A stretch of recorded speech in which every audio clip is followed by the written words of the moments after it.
The first time I saw him, I thought about leaving. Not the gym, though that crossed my mind too, but specifically his class.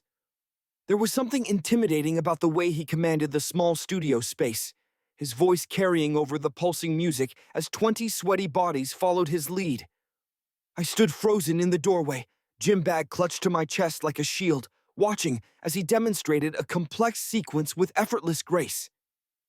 My heart hammered against my ribs, and I told myself it was just nerves about my first proper workout in years. You joining us or just admiring the view? His voice startled me. He hadn't even turned around, but somehow he'd sensed my presence. Several heads swiveled in my direction, and I felt heat creep up my neck. I'm new, I stammered. He turned then, and the full force of his attention hit me like a physical blow. Dark eyes assessed me in one quick sweep, and a smile spread across his face. Not mocking, but something warm that crinkled the corners of his eyes. Perfect timing. We're just warming up. He gestured to an empty spot near the back. I'm Eli. You can follow along as best you can, and I'll check in after class. That was how it started, simple as that. No lightning strike, no dramatic music. Just me, Dewey, Noah Matthews, 22 and hopelessly out of shape, stumbling through a HAT class led by a man who moved like he'd been born knowing exactly what his body was capable of. I didn't go back the next day, or the day after. My muscles screamed with every movement, a harsh reminder of how far I'd let myself go since high school swimming days. But on the fourth day, something pulled me back. Curiosity, maybe, or something else I wasn't ready to name. This time, Eli noticed me the moment I walked in. You survived, he called out, looking genuinely pleased. Most first-timers don't come back so quickly. I managed a weak smile. Almost didn't. After class, while I was gathering my things, he approached. You've got good form, he said, leaning against the wall. Swimmer? I nodded, surprised. Years ago, how could you tell? The shoulders. His eyes lingered on them for a moment. And the way you breathe. Rhythmic. Disciplined. He extended his hand. Eli Reyes, I didn't catch your name before. Noah, I replied, taking his hand. His grip was warm and firm, holding a second longer than strictly necessary. Noah Matthews. Well, Noah Matthews, you should think about some personal training sessions if you want to get back in the water. Your body remembers more than you think. The way he said your body sent an unexpected shiver down my spine. I can't really afford... First one's on me, he interrupted with a casual shrug. I've got a slot open tomorrow at 7 morning, he added with a grin that suggested he already knew the answer. Evening works better, I admitted. 7 p.m. it is. Don't eat right before and bring water. He was already walking away, moving on to the next person. Looking forward to it, Noah. I stood there longer than I should have, watching him interact with the others. There was something magnetic about him, the way he gave his complete attention to whoever he was speaking with, as if they were the only person in the room. But with me, there had been something else, a current beneath the professional courtesy. Or maybe I was imagining things. I arrived early the next evening, anxious energy making me restless. The gym was quieter at this hour, the after-work crowd thinning out. I caught sight of Eli finishing up with another client, a woman probably in her 50s, who was laughing at something he said while he helped her stretch. He made it look so natural, the casual touches, the encouraging words. I watched his hands guide her arm into position, firm but gentle. Professional. When he spotted me, he raised his chin in acknowledgement before turning his full attention back to his client. I busied myself with a half-hearted warm-up on the treadmill, trying not to watch him in the mirror. Failing. Ready to work? His voice suddenly came from right beside me, and I nearly stumbled on the still-moving belt. Jesus! Just Eli is fine, he smirked, hitting the stop button.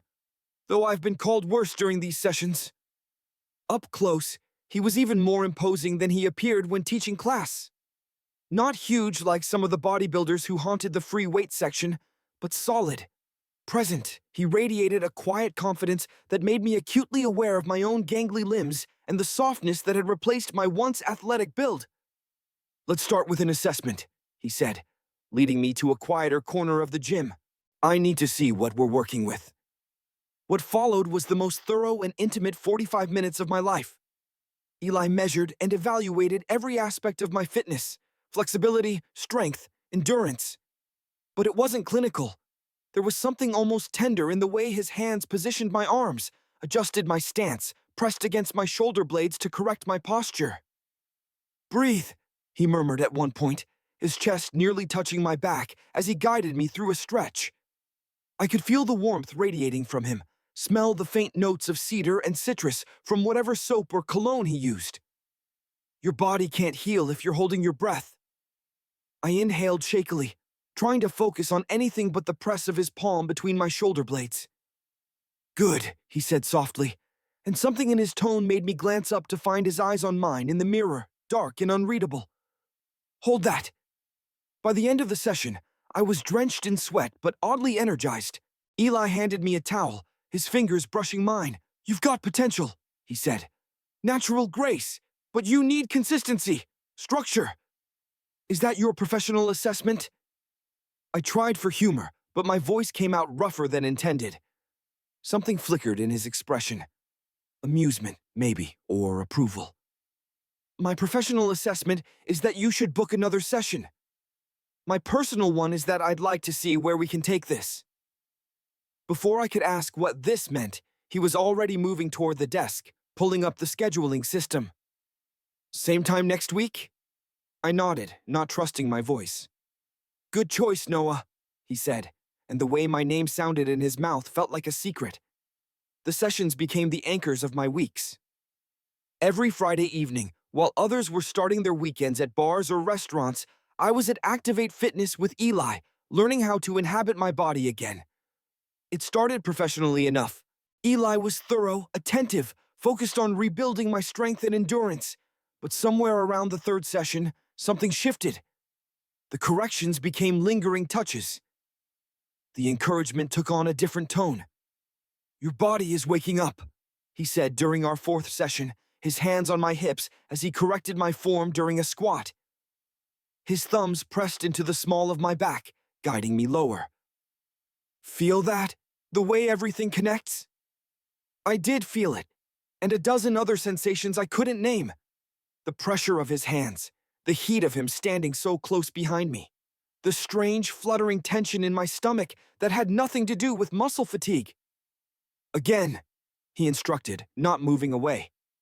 "Slower this time." I complied, hyper-aware of every point of contact between us.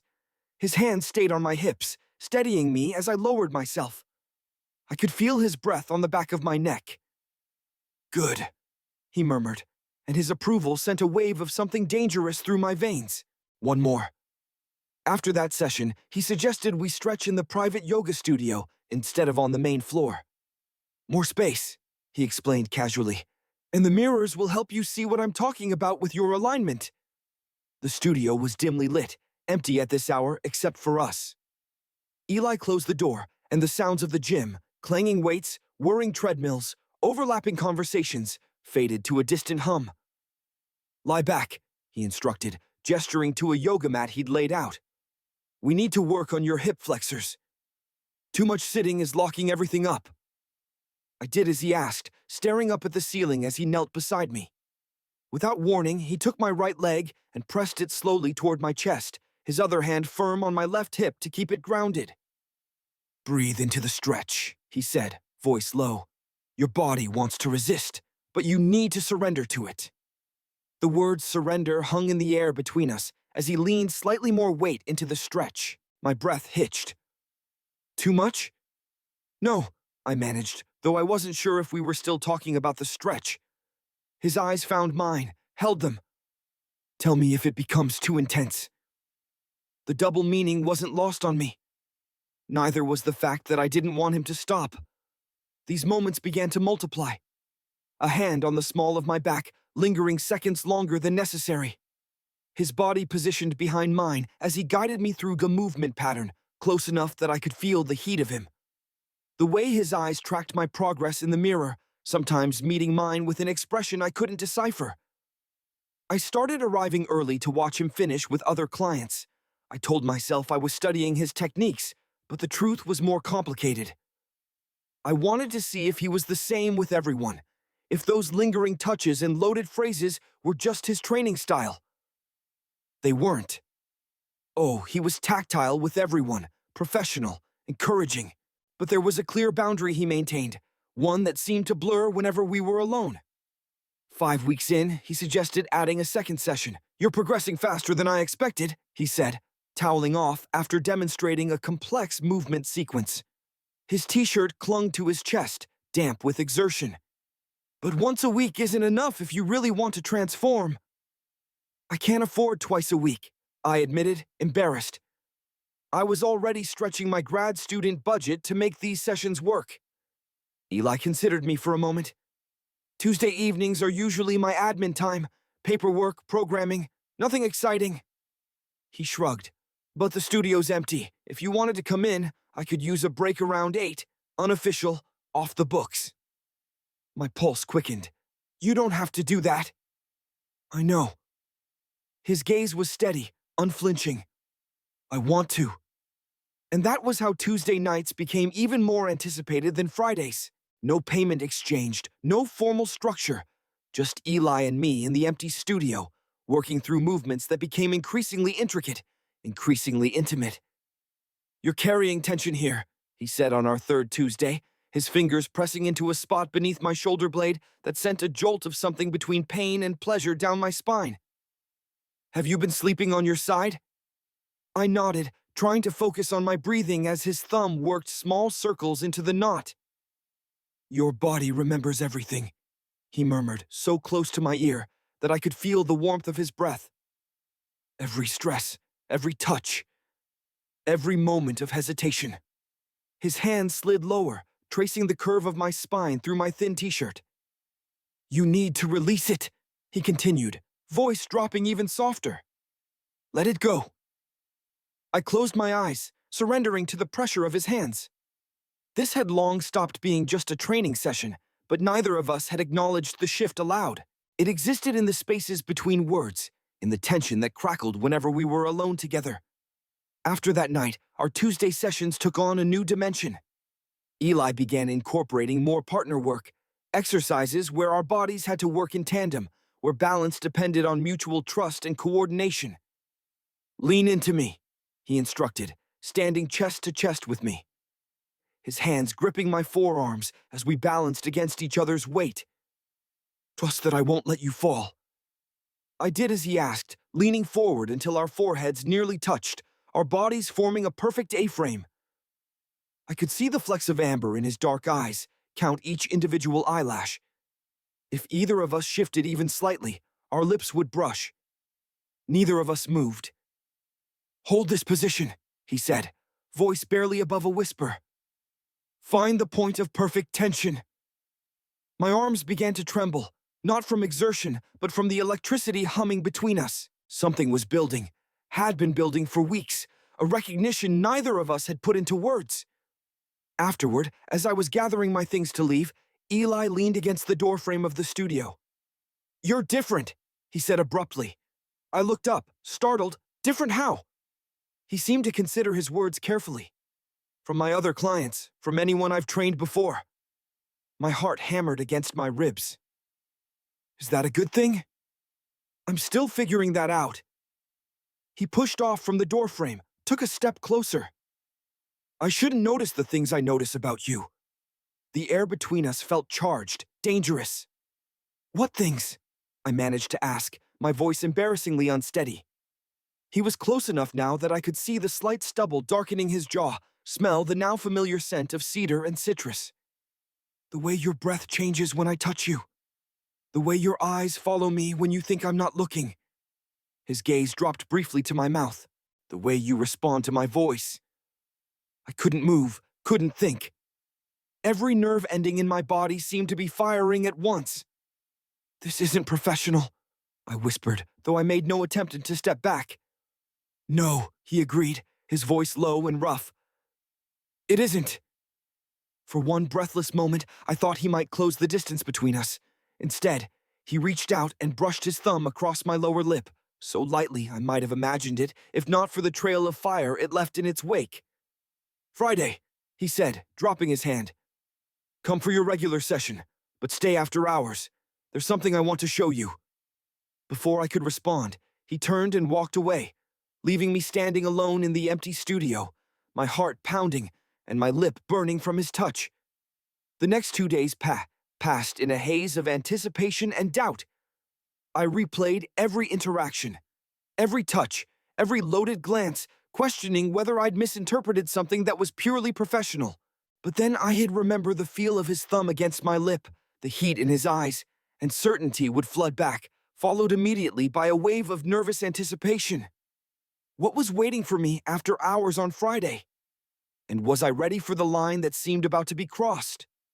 Friday evening arrived with agonizing slowness. My regular session with Eli was scheduled for 6, which meant the gym would still be relatively busy.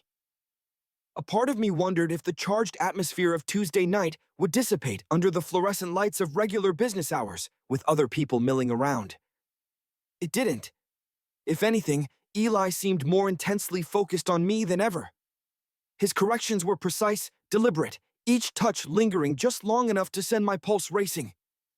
He stood closer than necessary when demonstrating movements, his body heat seeping through my clothes. Twice our eyes met in the mirror, and the naked want I saw reflected there made my breath catch. "You're distracted today," he observed during our cool down, helping me stretch my hamstrings. I couldn't help the nervous laugh that escaped me. "Can you blame me?" His hands paused on my leg, and when I looked up, his expression was serious. "Second thoughts?" "No," I said quickly, too quickly maybe. "Just nervous." Something softened in his face. "We don't have to do anything, Noah. After hours, I mean." His thumbs drew small circles on my calf, sending shivers up my spine that had nothing to do with the stretch. "We can just talk." The sincerity in his voice eased some of the tension coiled tight in my chest. Eli might be crossing professional boundaries, but he wasn't taking this lightly. Whatever was happening between us, he felt it too. "I want to stay," I said, meeting his gaze directly. "Whatever you wanted to show me. I want to see it." A slow smile spread across his face, transforming his features. "Good," he said simply, patting my leg before releasing it. "Meet me at the back entrance at 9. Most of the staff will be gone by then."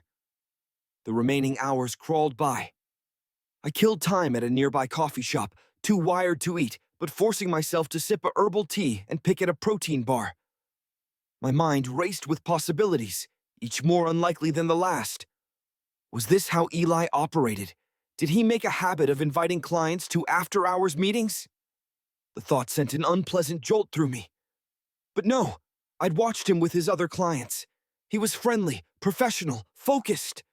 Whatever was happening between us felt singular, specific to me. At 8:50, I found myself standing by the rarely used back entrance to Activate Fitness, shifting from foot to foot in the cool evening air. The lot was mostly empty now, just a few cars scattered across the asphalt. Music from a nearby bar drifted over on the breeze, along with laughter and the clinking of glasses. Normal Friday night sounds. Meanwhile, I was about to meet my personal trainer after hours for... what exactly? At precisely 9, the door swung open, and there stood Eli. But not as I was used to seeing him. Gone were the branded Activate Fitness polo and the professional training shorts. Instead, he wore dark jeans and a simple navy Henley that clung to his shoulders in a way that made my mouth go dry. "You came," he said, sounding genuinely pleased, as if there had been any doubt. "I said I would." I tried for casual, but heard the slight tremor in my voice. He smiled, stepping aside to let me in. "Come on. Everyone's gone except security, and they're up front." The gym looked different after hours, dimmer, more intimate. Emergency lights cast a soft glow over the equipment, creating pools of shadow between machines. Our footsteps echoed on the hardwood as Eli led me past the main workout area toward a door marked Staff Only. Where are we going? I asked, curiosity winning over nervousness. Patience, he replied with a small smile, producing a key to unlock the door. It's something I've been working on. Something I don't show just anyone. The staff area opened into a narrow corridor with several doors. Eli bypassed the ones marked office and break room, leading me to the end of the hall where a final door stood unmarked. Another key, another lock turning. Close your eyes, he said softly. My pulse jumped, but I complied, letting my eyelids fall shut. I heard the door open, felt Eli's hand at the small of my back, guiding me forward. The air changed, cooler, with a faint mineral scent. Okay. His voice came from directly beside my ear, his breath warm against my skin. Look! I opened my eyes and gasped. We were standing in what must have once been a storage room, but had been transformed into a private oasis. A small hot tub occupied one corner, steam rising gently from its surface. Soft, ambient lighting gave the windowless space a warm glow. One wall was mirrored, making the room appear larger than it was. What is this place? I breathed, taking it all in. Technically, it's supposed to be for recovery sessions with our elite athletes, Eli explained, watching my reaction carefully. Hydrotherapy, contrast baths, that sort of thing. But the full wellness center won't open until next year, so for now, he gestured around. It's my private project. I moved further into the room, noting the carefully arranged plants, the Bluetooth speaker quietly playing something ambient and instrumental. This hadn't been thrown together for tonight. This was a space Eli had cultivated. You bring all your favorite clients here? I asked, aiming for lightness, but hearing the undercurrent of uncertainty in my question. Eli's expression grew serious. He stepped closer, close enough that I could feel the heat radiating from his body. Noah, he said, my name sounding like something precious in his mouth. You're not just a client to me. You haven't been for weeks. His hand came up, hovering near my face, as if asking permission. When I didn't pull away, his fingers traced the line of my jaw, feather light. I've never brought anyone else here. The admission hung between us, weighted with possibility. My heart hammered so loudly, I was certain he could hear it. This crosses every professional boundary, he continued, his voice lower now.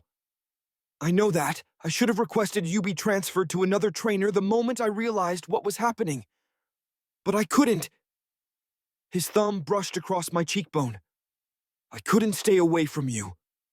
The rawness in his voice undid me. Without thinking, I leaned into his touch, my eyes closing briefly at the contact I'd been craving for weeks. What is happening? I whispered, opening my eyes to find his face inches from mine. Between us? Eli's gaze dropped to my mouth, then back to my eyes. The naked want there made my breath catch. I think you know, he murmured. His hand slid to the nape of my neck, fingers threading through my hair. I think you've known for weeks. Just like I have. He was right. Beneath all the doubt and confusion, I had known. Had felt the current pulling us toward this moment from that very first day. Eli leaned closer, our foreheads almost touching. Tell me to stop, he breathed, his lips a whisper away from mine. Tell me this isn't what you want, and we'll walk out of here. Go back to being trainer and client. Nothing more. But I couldn't say those words, didn't want to. Instead, I closed the final distance between us, pressing my mouth to his. The kiss was gentle at first, tentative, questioning. But then, Eli made a sound low in his throat, his hand tightening in my hair, and any hesitation evaporated. His lips parted mine, deepening the kiss with an urgency that matched the weeks of built-up tension. My hands found his waist, pulling him closer until our bodies were flush against each other. I don't know how long we stood there, lost in each other. Time seemed suspended, narrowed to the points where our bodies connected. Lips, hands, chests. When we finally broke apart, both breathing heavily, Eli rested his forehead against mine. I've wanted to do that since that first day you walked into my class, he admitted, his voice rough with emotion. Standing in the doorway, looking so unsure, so beautiful. The word sent a shiver through me. No one had ever called me beautiful before. I didn't even know if you were... I trailed off, suddenly uncertain how to articulate my confusion. Interested in men? Eli finished for me, a small smile playing at his lips. I have been my whole life. But that's not really what you're asking, is it? I shook my head slightly. I didn't know if what I was feeling, what I thought I was sensing from you, was real, or if I was projecting something onto simple professional interaction. Eli's thumb traced my lower lip, his eyes following the movement. Nothing about what I feel for you is simple, Noah. His gaze lifted to meet mine, serious now, or professional. He stepped back slightly, though his hand remained at the nape of my neck. The hot tub helps with muscle recovery, he said, changing tack so abruptly I blinked in confusion. After intense training, reduces inflammation, improves circulation. Are you offering me a therapeutic soak? I asked, trying to follow his train of thought. A slow smile spread across his face. I'm offering you whatever you want, Noah. His fingers traced a line down my neck to my collarbone. We can soak in the hot tub. We can talk. We can pick up where that kiss left off. His voice dropped lower. Or all of the above. The possibilities hung in the air between us, electric with promise. I knew that whatever choice I made tonight would irreversibly change the dynamic between us. There would be no going back to the pretense of a purely professional relationship. I began, but was cut off by the sudden electronic chirp of Eli's phone. He frowned, pulling it from his pocket. Security, he muttered, reading the text. They're doing final rounds. Someone must have seen the lights on back here. He looked up, genuine regret in his eyes. We need to go. They'll be checking this section in about 2 minutes. The abrupt intrusion of reality was like a splash of cold water. I stepped back, suddenly aware of where we were, what line we'd just crossed. Hey, Eli said softly, catching my hand. Don't overthink this, please. Hard not to. I managed a weak smile. This isn't exactly conventional. He lifted my hand to his lips, pressing a kiss to my knuckles that sent heat racing up my arm. Nothing worth having ever is, he murmured against my skin. We moved quickly after that, Eli turning off lights and locking doors behind us as we made our way back through the silent gym. The urgency of our exit left no time for the doubts that had begun crowding my mind. At the back door, Eli paused. My apartment is about 10 minutes from here, he said, eyes searching mine in the dim emergency lighting. If you wanted to continue this conversation somewhere more private. My pulse jumped at the invitation. But something held me back, not doubt about what I wanted, but a need to process the seismic shift that had just occurred. I think I need a little time, I admitted. To think. To be sure. Instead of disappointment, I saw respect in Eli's eyes. He nodded, bringing his hand up to cup my face. I understand. This is complicated for both of us. His thumb brushed my cheekbone. But Noah, I'm sure. About you, about this. Have been for weeks. Before I could respond, he leaned in and kissed me again. Slower this time. Deeper. A promise of what awaited when I was ready. When we broke apart, he pressed his lips to my ear. Think about tonight, he whispered, his breath hot against my skin. About what you felt when I touched you. When I kissed you. His hand slid down to rest over my racing heart. Your body already knows what it wants, Noah. The rest of you just needs to catch up. With those words hanging between us, he pushed open the door to the cool night air. We walked in charged silence to the parking lot, stopping beside my car. Text me when you get home, Eli said, his professional persona slipping back into place as a security guard emerged from the front entrance of the gym. And think about what I said. I nodded, unable to form words around the tangle of emotions in my chest. As I drove away, I could see him in my rearview mirror, still standing in the lot, watching me go. That night, lying awake in bed, I replayed every moment, the hidden room, the confession, the kiss that had changed everything. My fingers traced my lips, still feeling the ghost of his mouth on mine. My phone lay on the nightstand. The text I'd sent him when I arrived home marked read, but unanswered. Your body already knows what it wants. The rest of you just needs to catch up. His words echoed in my mind as I finally drifted towards sleep. In the moment between wakefulness and dreams, my phone buzzed with an incoming message. Tomorrow night, 8 p.m., my place, if you're ready. An address followed, along with a final line that made my heart race even as exhaustion pulled me under. I'll be waiting, Noah, for as long as it takes. I didn't sleep that night. Eli's text message glowed on my phone screen, an invitation and a question mark. Tomorrow night, 8 p.m., my place, if you're ready. Was I ready? The heat of his kiss still lingered on my lips. The warmth of his hands, those hands that had guided and corrected and steadied me for weeks, still ghosted across my skin. I stared at the ceiling, replaying every moment in that hidden room, every word, every touch. Your body already knows what it wants. The rest of you just needs to catch up. By morning, my sheets were tangled around my legs, and I was no closer to an answer. The rational part of my brain, the part that had gotten me through 3 years of graduate school with careful planning and logical decisions, screamed that this was a terrible idea. He was my trainer. There were boundaries for a reason. Professional ethics existed to protect people from exactly this sort of complication. But then I remembered the look in his eyes when he'd admitted he couldn't stay away from me. The vulnerability in his voice, the way my name sounded when he said it, like something precious and rare. I dragged myself through the day in a fog, attending lectures I couldn't focus on, attempting to work on my thesis research with little success. My roommate asked if I was coming down with something. You look like you haven't slept in days. And I mumbled something about insomnia. It wasn't entirely a lie. By 6 o'clock, I still hadn't responded to Eli's text. I sat on the edge of my bed, phone in hand, staring at those words that had kept me awake all night. 2 hours until the proposed meeting time.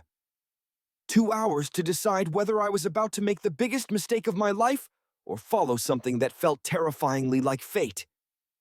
I typed, deleted, typed again. Finally, I settled on, I need to see you, but not at your place. His response came almost immediately. Where? I hesitated only briefly before typing.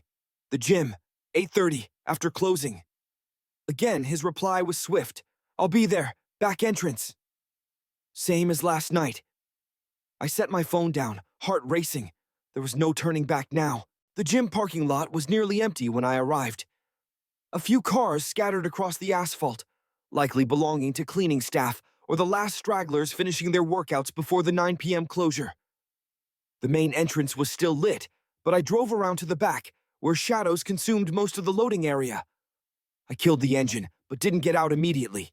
Instead, I sat in the darkness, hands gripping the steering wheel, giving myself one last chance to drive away. To pretend none of this had happened. To return to the simple life I'd had before Eli Reyes had looked at me across a crowded fitness class and seen something worth noticing. The tap on my window nearly made me jump out of my skin. Eli stood there, illuminated only by the dim security light mounted on the building's corner. He was dressed in dark jeans and a simple gray t-shirt, casual clothes that somehow made him look more intense, more real than his gym attire ever had. Less like a trainer, more like the man who had kissed me with such desperate hunger less than 24 hours ago. I rolled down the window, not trusting myself to exit the car just yet. You came, he said, his voice low. I said I would. The echo of our exchange from the previous night hung between us. His eyes searched mine in the half-light. For a while today, I wasn't sure you would. That makes 2 of us. A ghost of a smile touched his lips. Are you coming inside, or are we having this conversation through your car window? I took a deep breath and turned off the ignition. The sudden silence felt loaded with all the words we hadn't yet said. Eli stepped back as I opened the door, giving me space I wasn't sure I wanted. We walked in silence to the back entrance, where he produced a key and unlocked the door with practiced ease. The familiar electronic beep of the security system being overridden filled the stillness. Won't this trigger some kind of alert? I asked, following him into the darkened hallway. I texted Marcus in security earlier, said I needed to finish some client programming tonight. He knows I work late sometimes. Eli's voice was neutral, professional almost, as if we were discussing a training schedule rather than sneaking into his workplace after hours for a clandestine meeting. The main gym floor was dimly lit by emergency lighting, casting long shadows across the equipment. It felt different at night, intimate and slightly forbidden. Our footsteps echoed as we moved between rows of silent machines. "Where are we going?" I asked, noticing we weren't heading toward the hidden room from the night before. "Somewhere private, but not." He hesitated. "Not somewhere that feels like I planned this. Engineered it." I understood what he meant. The hidden spa room had been too perfect, too intentional, as if he'd been setting a stage for seduction. Tonight needed to be different, neutral ground, or as close to it as we could find. He led me to the staff locker room, larger and more private than the member facilities. A few lockers stood open, their owners gone for the day. A bench ran down the center of the room, and Eli gestured for me to sit before taking a spot on the opposite end, leaving a careful distance between us. For a long moment, neither of us spoke. The air conditioning hummed softly, the only sound in the otherwise silent room. "Noah," he finally said, my name a weight on his tongue. "I owe you an apology." Of all the ways I'd imagined this conversation starting, that wasn't one of them. For what? For putting you in this position. For blurring lines that should have remained clear. His voice was steady, but I could hear the strain beneath it. "I'm the professional here. I should have known better. I'm not a child, Eli. I'm perfectly capable of making my own decisions. That's not what I meant." He ran a hand through his hair, a gesture I'd never seen from him before. It made him look younger, less composed. "There's a power dynamic here. I'm your trainer. You trust me to guide you, to know what's best for your body. And I've—" He trailed off, searching for words. "Taken advantage?" I supplied, an edge creeping into my voice. His eyes snapped to mine, suddenly fierce. "No, never that. I would never—" He took a deep breath, visibly steadying himself. "I've been fighting this for weeks, Noah. Every session, every touch. Every time I caught you watching me when you thought I wasn't looking." He leaned forward, elbows on his knees. "I should have transferred you to another trainer the moment I realized what was happening, but I couldn't bring myself to do it. And that's where I failed you." "Failed me?" I repeated, incredulous. "Is that what you think this is? A failure?" "Professionally, yes. And personally?" Something shifted in his expression then. A softening, a crack in the careful composure. "Personally," he said, his voice dropping lower. "It's the most honest I've felt in years." The confession hung between us, raw and unguarded. I stood, the distance suddenly unbearable, and moved to sit beside him on the bench.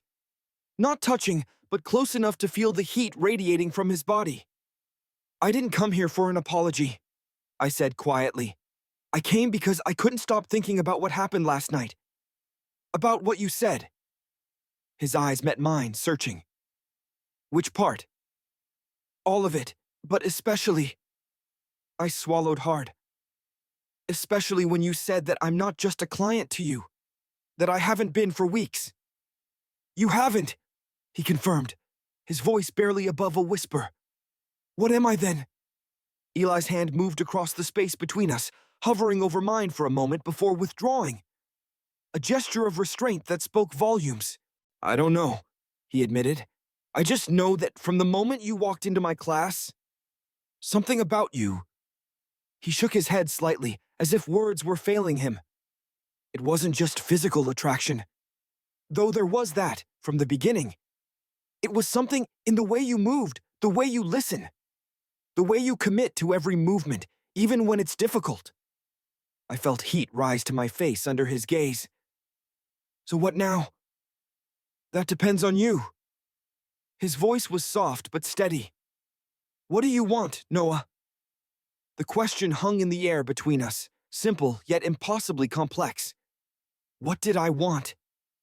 The answer seemed both obvious and terrifying. I began, then faltered. I want to understand what this is. Why it feels so. I searched for the right word. Inevitable, he supplied. Yes, I breathed, relief washing over me at having the sensation named, like something I've been moving toward without realizing it. Eli nodded slowly, as if I'd confirmed something he already knew.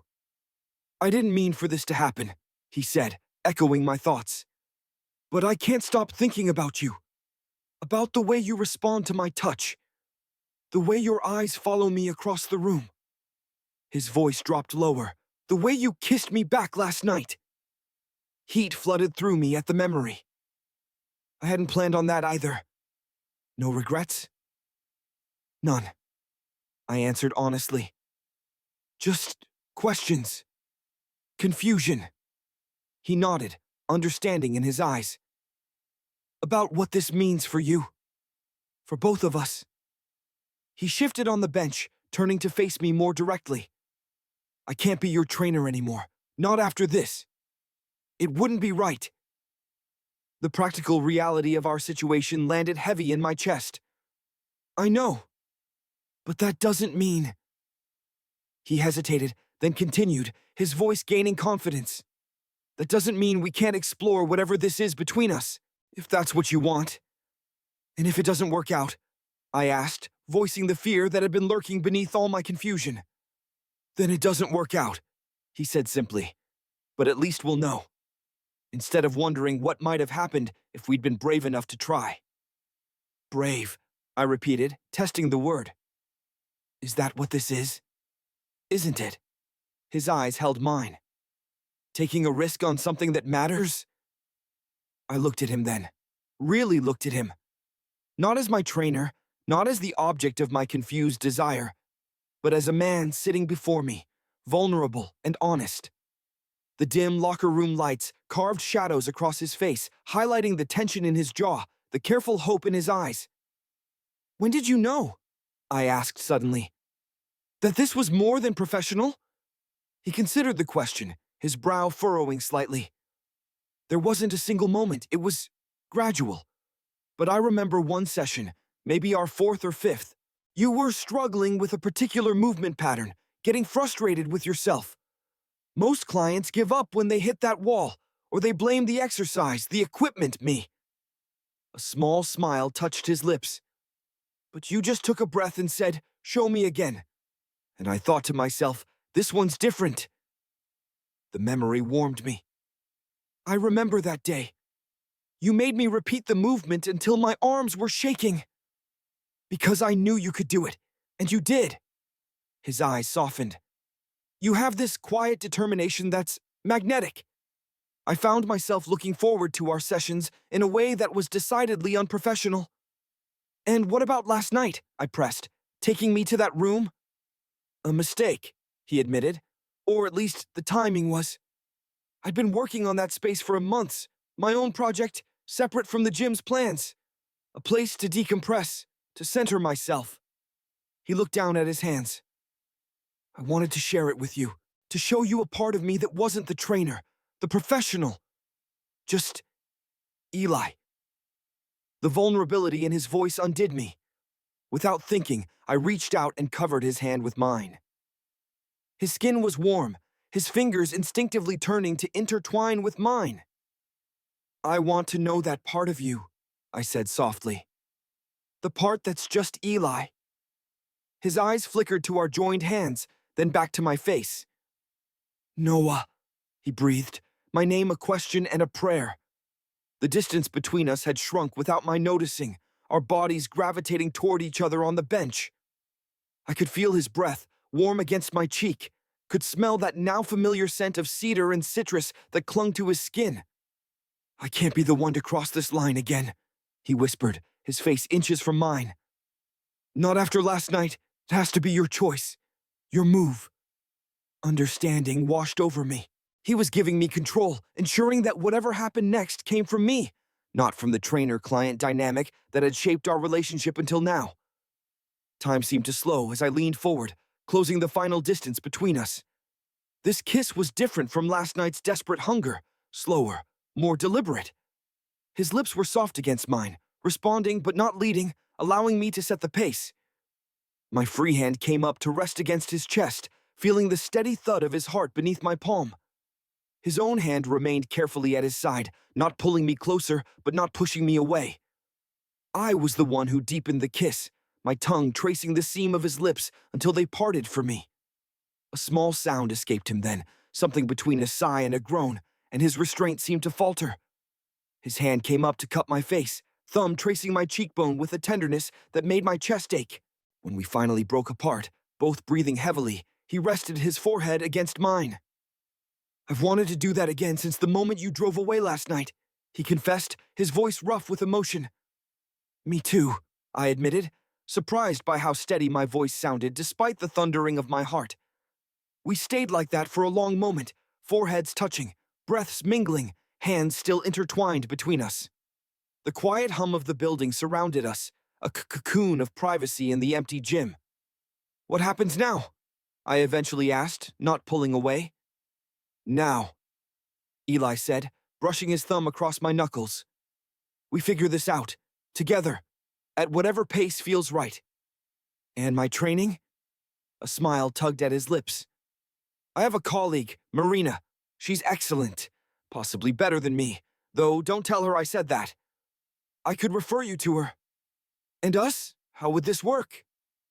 "One day at a time," he said simply, "with clear boundaries. I won't be your trainer anymore, but I'd still like to be part of your fitness journey, to see you grow stronger, more confident in your body." "Just not hands-on," I clarified, a smile playing at my lips. His eyes darkened slightly. "Oh, I plan to be very hands-on," he murmured, his voice dropping to a register that sent heat pooling low in my stomach. "Just not in a professional capacity." The promise in his voice made me shiver. He noticed.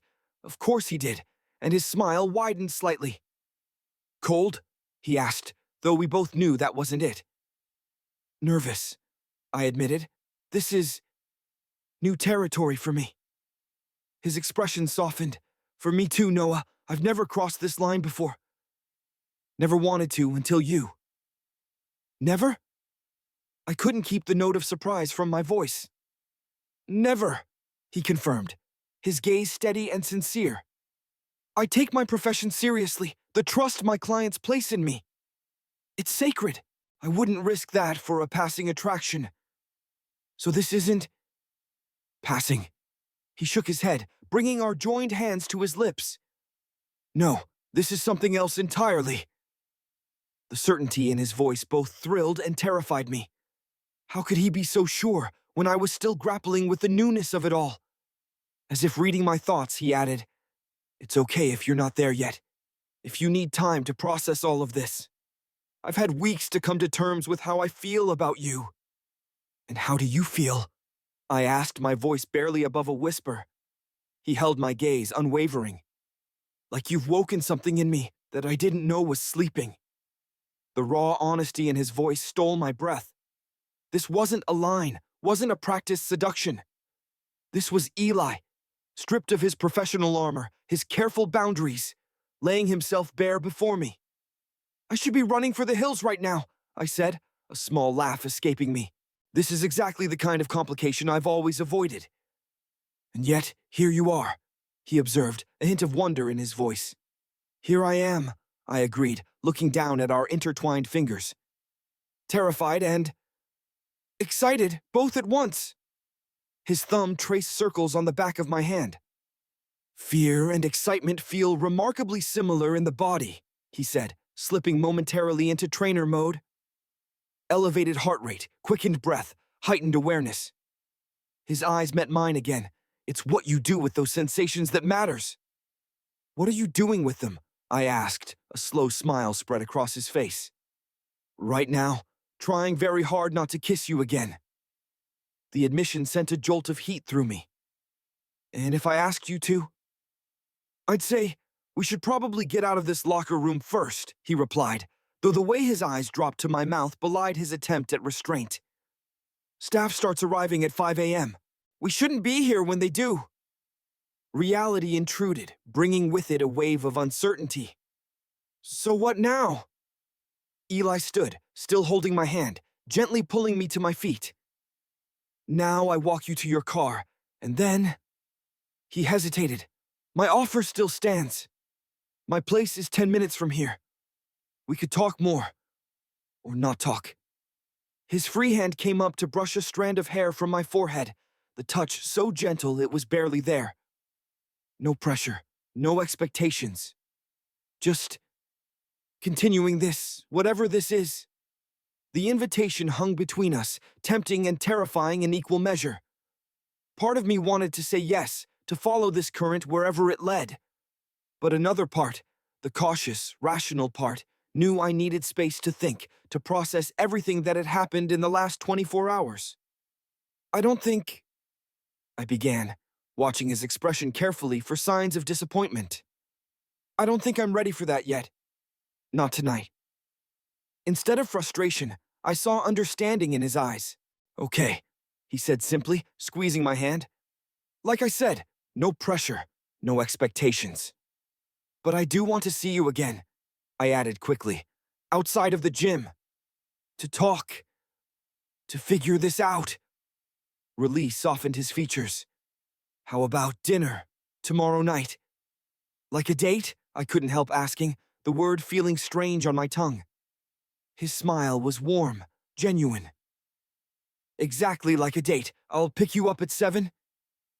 The normalcy of it, a dinner date, a pickup time, felt both surreal and grounding after the intensity of our encounter. 7 works. We walked back through the silent gym, our hands still linked between us. The emergency lights cast long shadows across the floor, turning familiar equipment into strange silhouettes. At the back door, Eli paused, turning to face me. Thank you, he said softly. For what? For coming tonight, for being honest, for... He gestured between us, for being brave enough to explore this, even though it's complicated. I'm still not sure if it's bravery or insanity, I admitted with a small laugh. Maybe a bit of both. His eyes crinkled at the corners when he smiled, a detail I'd noticed weeks ago but now felt free to appreciate openly. That's what makes it interesting. Outside, the night air was cool against my heated skin. We walked to my car in comfortable silence, our shoulders occasionally brushing. When we reached the driver's side door, I turned to face him, suddenly awkward in the way of people who aren't sure how to say goodbye. So, tomorrow at 7, I confirmed, fishing my keys from my pocket. Tomorrow at 7, he echoed, his eyes never leaving mine. Text me your address. I nodded, a flutter of anticipation in my stomach. I will. For a moment, we just stood there, neither moving to leave. Then, with a decisiveness that took my breath away, Eli stepped forward and cupped my face in his hands. I know I said I wouldn't cross this line again, he murmured, his thumbs tracing the contours of my cheekbones.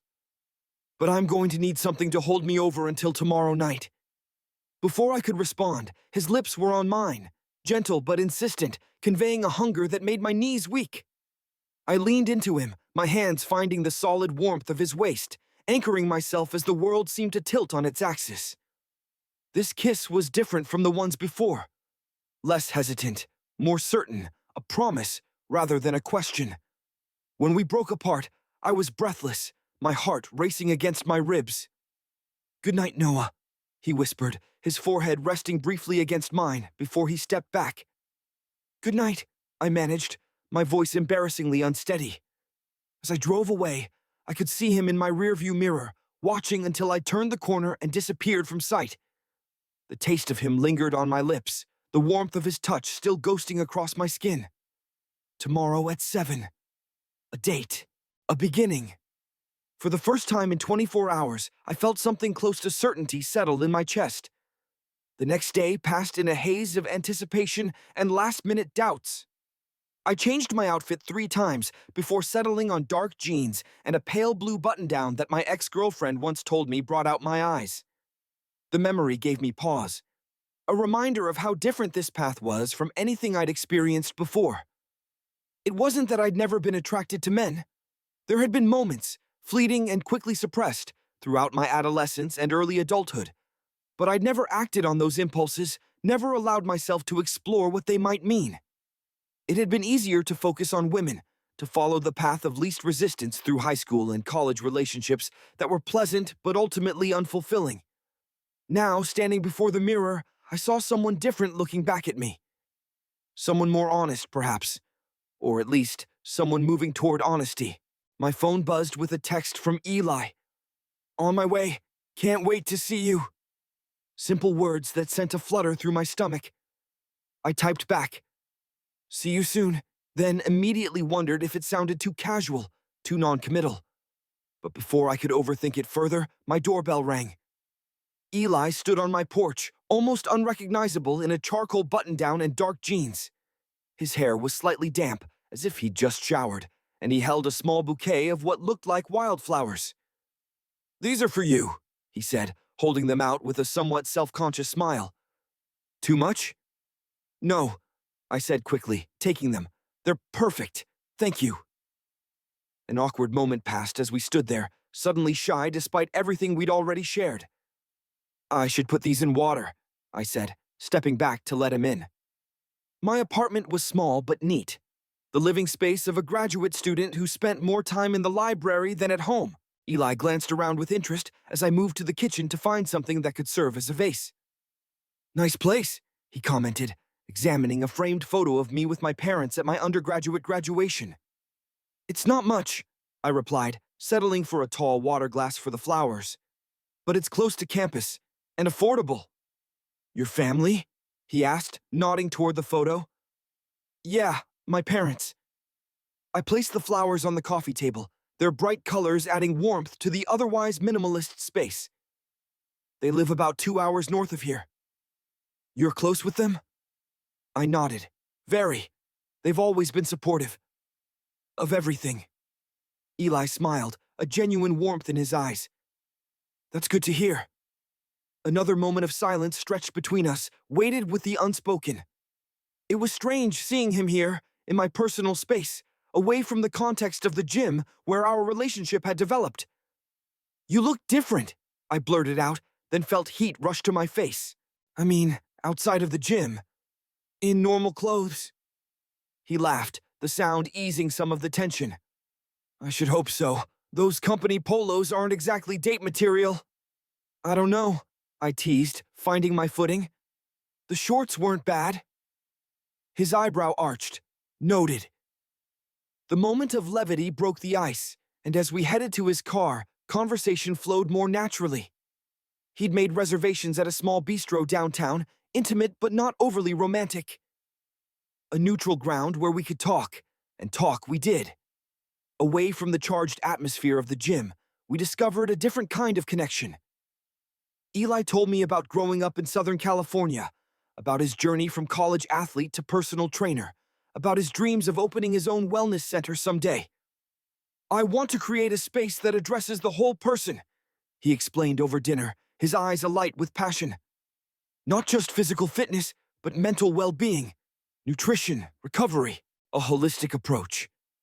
I found myself captivated by this side of him, the visionary behind the trainer, the man who saw his work as more than just sets and reps. "What about you?" he asked, leaning forward on his elbows. "What drew you to environmental science?" The genuine interest in his voice encouraged me to open up about my own passion, the research I was conducting on urban water systems, my hopes of working in conservation policy after graduation. "I've always felt most at peace around water," I admitted. "Swimming, lakes, rivers, there's something healing about it." "Hence the swimmer's build," he observed with a smile. "Even if you've been away from it for a while." "You really could tell that first day, couldn't you, that I used to swim?" He nodded. "Your shoulders, your breathing pattern, the way you move through space. Our bodies remember what we've trained them to do, even years later." The conversation continued over dessert and coffee, flowing easily from professional aspirations to childhood memories to favorite books and films. It was startling how comfortable I felt with him, How natural it seemed to share these parts of myself. By the time we left the restaurant, evening had deepened into night, and the streets were quiet. Would you like to walk for a bit? Eli suggested, gesturing toward the riverfront park a few blocks away. It's a beautiful night. I nodded, and we set off side by side, close enough that our hands occasionally brushed. The third time it happened, Eli caught my fingers with his own, intertwining them with a questioning glance. I answered by squeezing his hand, a small gesture that felt monumental. The park was nearly empty, lit by ornamental lamps that cast pools of soft light along the walking path. The river flowed dark and silent beside us, reflecting the distant city lights. This was nice, I said, as we paused at a viewing platform overlooking the water, different from what I expected. What did you expect? He asked, turning to face me, our joined hands between us. I'm not sure. More tension, maybe? More awkwardness? I shrugged, struggling to articulate the feeling. This feels easier than it should. Maybe that's a good sign, he suggested, his thumb tracing circles on the back of my hand. Maybe some things are supposed to be easy. Not in my experience, I admitted with a small laugh. Most worthwhile things take work. The beginning can be easy, he countered. It's the staying that takes work. The depth of his observation caught me off guard. You sound like you've thought about this a lot. I have, he acknowledged, his expression growing more serious. Noah, I need you to know something. What? He took a deep breath, as if steeling himself. I've been in relationships before. Some good, some less so. But this, what's happening between us, feels different. And not just because of how it started. Different how? His free hand came up to cup my cheek, his touch feather light. Like something I have been looking for without realizing it. The earnestness in his voice, the vulnerability in his eyes, made my chest tighten with an emotion I couldn't quite name.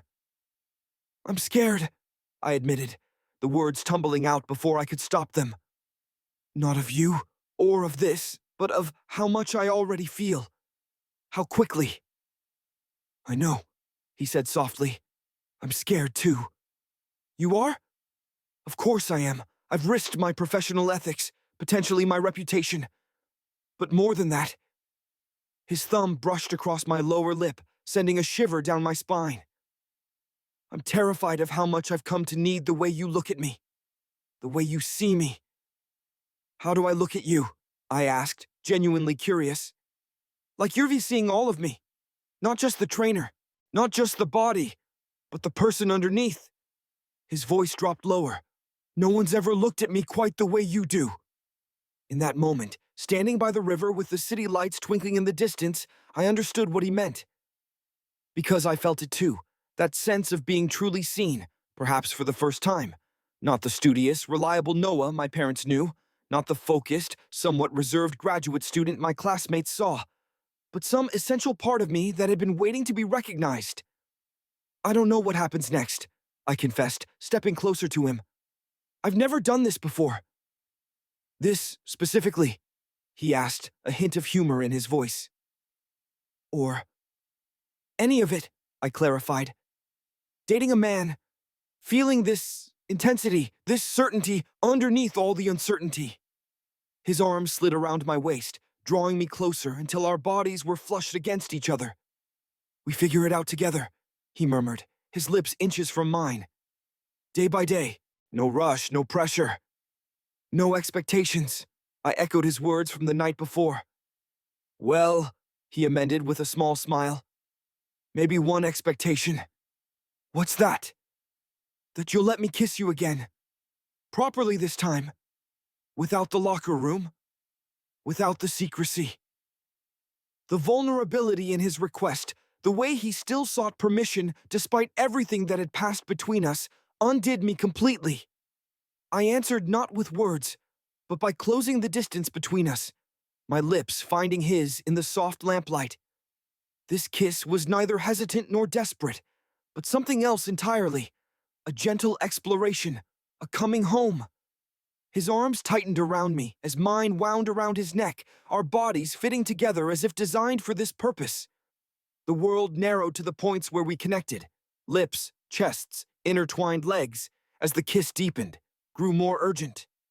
When we finally broke apart, both breathing heavily, Eli rested his forehead against mine.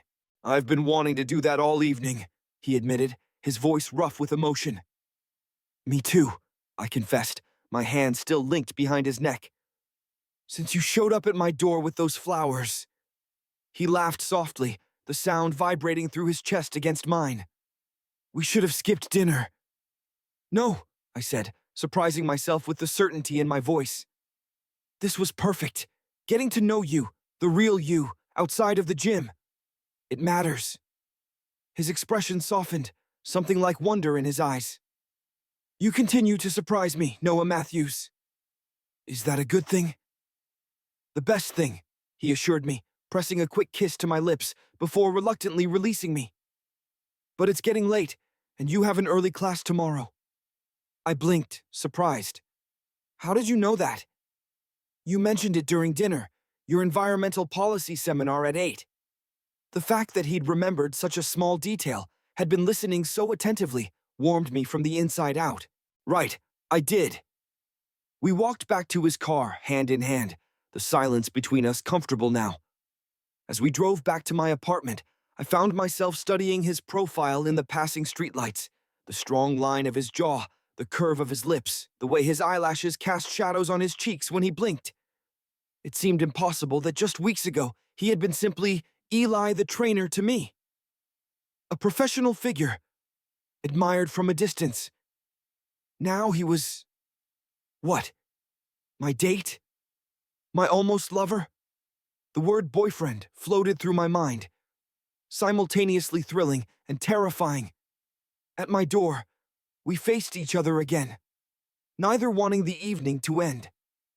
"I had a wonderful time," Eli said, his hands resting lightly on my hips. "Thank you for giving this a chance, for giving us a chance." "Thank you for the flowers," I replied, nodding toward the wildflowers still brightening my coffee table through the window. "And for dinner, and for..." I gestured vaguely between us. "All of this." He smiled, the expression transforming his face, making him look younger, more open. "When can I see you again?" The eagerness in his voice made my heart skip. "When do you want to?" "Honestly, tomorrow, but I don't want to seem too eager." His honesty was disarming. "Tomorrow works for me," I said, surprising myself with my eagerness. "After my afternoon lab?" "It's a date," he confirmed, his smile widening. "I'll text you." He leaned in then, one hand coming up to cup my face as he kissed me goodnight, a kiss both tender and full of promise. When he pulled away, his eyes held mine, conveying everything words couldn't yet express. "Good night, Noah," he murmured, his thumb brushing my cheek in a final caress before he stepped back. "Good night, Eli," I replied, my voice barely above a whisper. I watched from my doorway as he walked back to his car, turning once to wave before sliding into the driver's seat. Only when his taillights had disappeared down the street did I finally close the door, leaning back against it as the events of the evening washed over me. The apartment felt different somehow, quieter, emptier now that he was gone. I moved to the kitchen to get a glass of water, catching sight of my reflection in the window above the sink. The person looking back at me seemed changed, as if the events of the past few days had altered something fundamental in my features. My eyes looked brighter, more alive, my posture more open, less guarded. I touched my lips, still feeling the ghost of his kiss. The memory of his words echoed in my mind, like something I have been looking for without realizing it. As I got ready for bed, I found myself moving through the familiar routine with a strange sense of detachment, as if watching myself from a distance. The Noah Matthews who had joined that fitness class weeks ago, uncertain, slightly lost, going through the motions, seemed like a different person entirely from the one who now stood in my bathroom, face flushed with possibility. My phone buzzed on the nightstand as I was sliding under the covers. A text from Eli. "Home safe. Can't stop thinking about tonight. About you." I smiled in the darkness, typing back. "Me neither. Looking forward to tomorrow." His response came almost immediately. Sweet dreams, Noah. 3 simple words and a single letter that somehow conveyed more intimacy than the most elaborate message could have. I set the phone down, staring up at the ceiling as sleep seemed suddenly distant. What was happening to me? To us? Everything was moving so quickly, feelings developing with an intensity that should have terrified me. And yet, beneath the inevitable anxiety and uncertainty, I felt something else, a sense of rightness, of recognition, as if some part of me had been waiting for this, for him, without my conscious knowledge. In the quiet darkness of my bedroom, I allowed myself to imagine possibilities I'd never dared consider before. A relationship that defied easy categorization. A connection that had begun in the structured environment of trainer and client, but had quickly transcended those boundaries to become something raw and real and frightening in its potential. I didn't know what tomorrow would bring, or the day after, or the months beyond. I didn't know how to navigate this unfamiliar terrain of desire and vulnerability and nascent love. But as sleep finally began to claim me, one certainty remained. My life had irrevocably changed the moment Eli Reyes had looked across a crowded gym and seen something in me worth noticing. Whatever came next, joy or heartbreak or something in between, I would never be the same. The line had been crossed. There was no going back. And despite all the uncertainty, all the questions still unanswered, I found that I didn't want to. The last thought that drifted through my mind before sleep took me was the memory of standing by the river. Eli's arms around me, his heartbeat steady against mine. In that moment, with the city lights reflected in the water and his breath warm against my skin, I had felt, for perhaps the first time in my adult life, completely and utterly present. Not worrying about the future, not analyzing the past, but simply existing in the perfection of that single moment. This is what it feels like, I thought, as consciousness began to fade. This is what it feels like to be awake,